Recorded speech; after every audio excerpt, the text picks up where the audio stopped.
ہمارے دین میں والدین کی شان بہت بیان کی گئی ہے، اور اس بات پہ بڑا زور دیا گیا ہے کہ والدین کی فرما برداری کرو، والدین ماں باپ بوڑھے ہو جائیں آگے سے اف تک نہ کہو۔ بے شک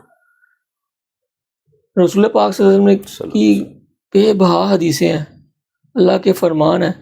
کہ والدین کی فرما برداری کرو، بوڑھے ہو جائیں آگے سے اف تک نہ کہو۔ ایک بار سرکار دو عالم صلی اللہ علیہ وسلم ممبر کی سیڑھیاں چڑھ رہے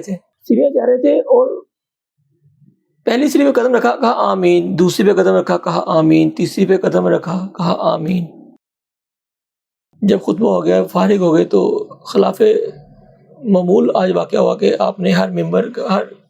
سیڑھی پہ قدم رکھتے ہوئے کہا آمین۔ تو صحابہ نے بعد میں سوال کیا کہ سرکار صلی اللہ علیہ وسلم، ہمارے ماں باپ آپ پہ قربان، بے شک آپ نے پہلے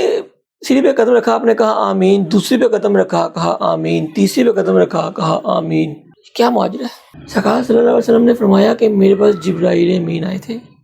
اور جبرائیل امین نے کہا کہ اللہ پاک فرماتے ہیں جس نے اپنے والدین کو پایا، حیاتی ان کی، وہ اس نے اپنے والدین کی عزت نہ کی، فرما برداری، خدمت نہ کی، اور وہ اپنے والدین کی خدمت کر کے اللہ کو منا نہ سکا، اپنے گناہ نہ بخشوا سکا۔ اگر وہ بندہ والدین کی خدمت کر کے والدین کی دعائیں نہ لے سکا، میں وضاحت کر رہا ہوں، جی جی ٹھیک ہے،